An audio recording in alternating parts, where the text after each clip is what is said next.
श्री स्वामी समर्थ चरित्र सारामृत अध्याय 16. ग्रंथकार कैलासवासी विष्णू बळवंत थोरात. श्री गणेशाय नमः.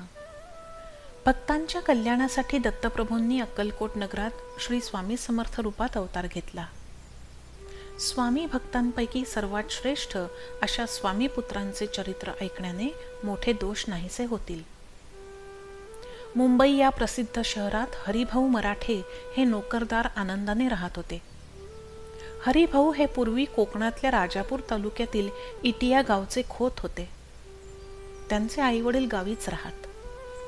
मुंबईमध्ये त्यांचे एक ब्राह्मण मित्र होते ज्यांचे नाव पंडित होते. पंडितांना व्यापारात अपयश आले आणि तोटा सहन करावा लागला. जेव्हा त्यांनी स्वामींची कीर्ती ऐकली तेव्हा त्यांनी स्वामींना नवस केला की जर मी 8 दिवसांमध्ये कर्जमुक्त झालो तर लगेच अक्कलकोटला तुमच्या दर्शनाला येईन. नवस करून 7 दिवस झाले तरी त्यांना काही अनुभव आला नाही. नंतर एक नवल घडले ते लक्षपूर्वक ऐका.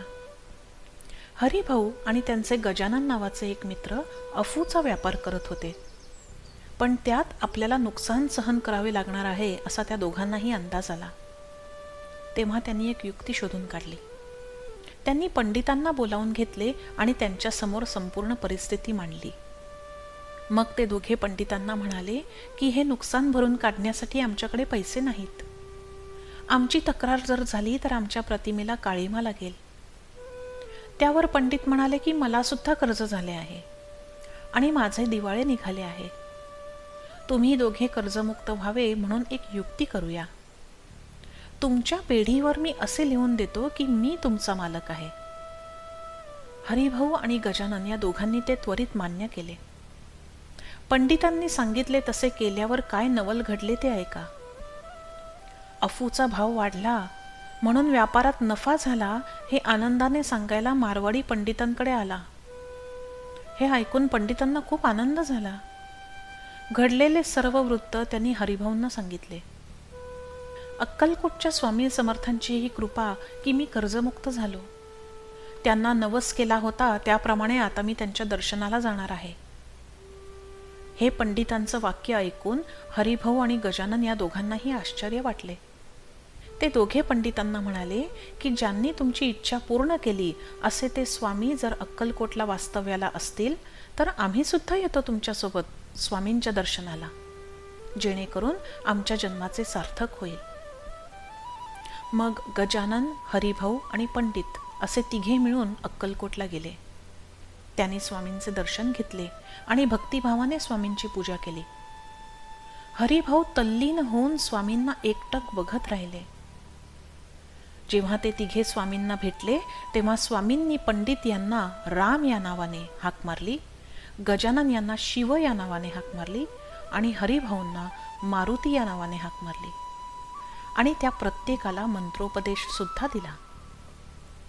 स्वामींनी हरिभाऊंना जवळ बोलवून गुरुर् ब्रह्मा गुरुर्विष्णू गुरुर्देव महेश्वरः गुरुः साक्षात परब्रह्म तस्मै श्री गुरवे नमः हा मंत्र दिला. तर गजानन यांना स्वामींनी आकाशात पतितं तोयम यथा गच्छति सागरम सर्वदेव नमस्कारः केशवम प्रतिगच्छति हा मंत्र दिला.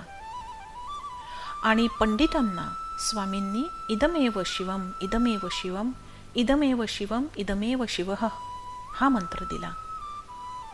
त्या तिघांच्याही आनंदाला पारावर उरला नाही. त्यांनी मुंबईहून येताना 300 रुपये आणले होते. त्याचे आम्ही काय करावे असा प्रश्न त्यांनी स्वामींना विचारला. त्यावर स्वामींनी सांगितले की ते पैसे वापरून त्यांच्या पादुका बनवून लगेच आणाव्यात. पुढचे काही दिवस ते तिघे स्वामींच्या जवळ आनंदाने राहिले. हरिभाऊंची स्वामींच्या चरणी दृढ भक्ती जडली. काही दिवसांनी त्या तिघांनी स्वामींकडे परत जाण्याची आज्ञा मागितली. स्वामींनी तशी आज्ञा देताच ते तिघे आनंदाने मुंबईला परतले. हरिभाऊंच्या मनाला स्वामींचा ध्यास लागला. व्यवहारिक जगात जगताना त्यांच्या चित्ताला स्वस्थता राहिली नाही. संसारात त्यांना रस वाटेनासा झाला. सतत बेचैन राहू लागले. असो, स्वामींनी दिलेल्या आज्ञेप्रमाणे त्या तिघांनी चांदीच्या पादुका बनवून घेतल्या आणि त्या स्वामींच्या चरणावर अर्पण करण्यासाठी ते तिघे पुन्हा एकदा अक्कलकोटला आले. स्वामींना डोळे भरून बघून त्यांच्या पायांवर डोकं ठेवल्यानंतरच हरिभाऊंच्या मनाला खरे सुख लाभले. त्यांनी चांदीच्या पादुका स्वामींना अर्पण केल्या. स्वामींनी सुद्धा त्या लगेच पायात घातल्या. त्या आत्मलिंग पादुका स्वामींनी 14 दिवसापर्यंत स्वतः घातल्या. त्या कुणालाही दिल्या नाहीत. एके दिवशी हरिभाऊ स्वामींच्याकडे आले. त्यांचे दर्शन घेतले आणि त्यांच्या पायावर डोकं ठेवलं. तेव्हा स्वामींनी हरिभाऊंना आपल्या मांडीवर घेतले आणि त्यांच्या डोक्यावर हात ठेवून म्हणाले की आता तू माझा मुलगा झालास.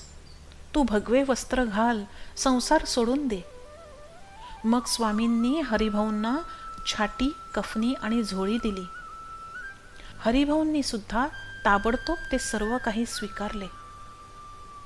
त्या आत्मलिंग पादुका हरिभाऊंच्या हातात देऊन स्वामी म्हणाले, समुद्र किनारी एक मठ बांधून राहा. आता कशाचीही लाज न बाळगता माझा यशध्वज उभार.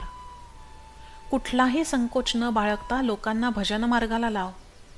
आता लगेच जा आणि संसारातून मुक्त हो. किंचित सुद्धा लोभ आणि मोह बाळगू नकोस. अशी स्वामींची आज्ञा ऐकून हरिभाऊंना अतिशय आनंद झाला. ते लगेच साधू वेशात मुंबईला आले. सद्गुरूंनी डोक्यावर हात ठेवताच हरिभाऊंना ब्रह्मज्ञानाची प्राप्ती झाली. धन्य ते स्वामी पुत्र आणि धन्य ते स्वामी. सद्गुरूंचा उपदेश होताच हरिभाऊ संसाराच्या दुःखापासून आणि काम, क्रोध, लोभ, मद, मोह, मत्सर या षड्रिपूंपासून सुद्धा मुक्त झाले. या जगात ढोंगी सद्गुरू बरेच आहेत, जे पैशाच्या आशेने मंत्रांचा उपदेश करतात. पण अशा गुरूंचा उपदेश उपयोगी नसतो. अशा उपदेशाने परमेश्वराचे स्वरूप कळत नाही, आध्यात्मिक ज्ञान मिळत नाही आणि मन संसाराबद्दल उदास होत नाही. अशांना सद्गुरू समजू नये. अहो, जे स्वतःच स्वार्थापोटी इतरांना उपदेश करतात, ते हा संसार सागर पार करण्याचा मार्ग कसा काय दाखवू शकतील? स्वामी अशा ढोंगी गुरूंपैकी नव्हते. ते साक्षात परब्रह्माचे रूप होते. त्यांचा हात डोक्यावर लागताच शिष्यांना दिव्य ज्ञान प्राप्त होत असे. असो, हरिभाऊंनी ब्राह्मणांना बोलावून संकल्प केला आणि घरादाराचा त्याग केला. तेव्हा त्यांच्या बायकोने म्हणजेच ताराने खूप आक्रोश केला. ती हात जोडून रडत रडत हरिभाऊंना म्हणू लागली की संसाराचा त्याग करणे हा तुमचा विचार चुकीचा आहे आणि त्याचा परिणाम दुःखातच होईल. आजवर आपण सन्मानाने जगत आलेलो आहोत, पण आता तुम्हाला हे काय अवलक्षण सुचत आहे? समाज आपल्याला हसेल, आपली निंदा करेल. आपल्यावर उपासमारीची वेळ आली तर आपल्याला खायला कोण घालील? लहान वयातच तुम्हाला अशी बुद्धी का बरे झाली? संसार सुखाचा त्याग करून का दुःखात पडताय? संसार सुख भोगून मग पुढे वृद्धापकाळ आल्यावर मोक्षप्राप्तीसाठी तप करायला जंगलात जावे. तुम्ही तुमच्या वडिलांची कीर्ती आठवा. तिला असे मलिन करणे चांगले नाही. तुम्ही संसार सोडून जंगलात जाऊन बसाल, मग मी कोणाच्या आधारावरती राहायचं? अग्नी आणि ब्राह्मणांच्या साक्षीने विवाहाच्या वेळी तुम्ही माझा हात धरून घेतलेली शपथ आठवा. तुम्ही जरी मला म्हणालात की तू सुद्धा घरदार सोडून माझ्यासोबत भिक्षा मागत दारोदारी फिर, तरी खरं सांगते की मला संसार सुख हवे आहे आणि माझे मन संसारापासून विरक्त होऊच शकत नाही.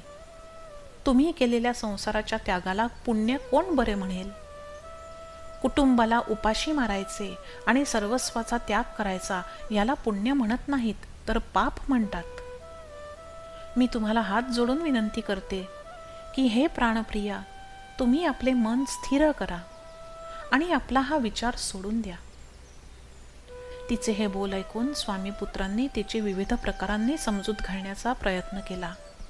पण ताराबाईंच्या चित्तावर षड्रिपूंचा प्रभाव असल्याने हा संसार एक भ्रम आहे हे तिला कळतच नव्हते. आशा, अपेक्षा, चिंता, कल्पना, वासना अशा डाकिणींनी तिच्या मनावर ताबा मिळवला होता. त्यामुळे तिला कुठलाही योग्य विचार करताच येत नव्हता. ती आपल्या नवऱ्याकडे हट्ट करत राहिली. पण स्वामीपुत्र हे षड्रिपूंना त्यागून स्वामींच्या चरणी रमलेले होते. त्यांनी संसाराचा त्याग करण्याचा अगदी दृढ निश्चय केलेला होता. बायकोच्या अंगावरच्या दागिन्यांचा सुद्धा त्यांनी त्याग केला होता आणि तिला पांढरे वस्त्र नेसायला दिले होते. स्वामींनी दिलेल्या आत्मलिंग पादुका त्यांनी मठात स्थापन केल्या.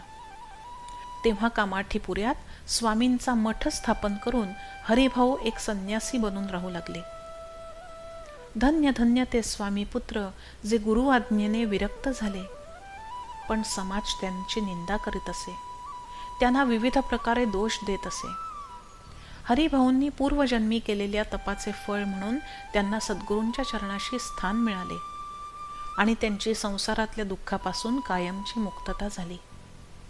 अशा प्रकारे श्री स्वामी समर्थ चरित्र सारामृत ग्रंथाचा हा 16वा गोड अध्याय भक्तांनी आनंदाने ऐकावा. श्री स्वामी समर्थ. जय जय स्वामी समर्थ.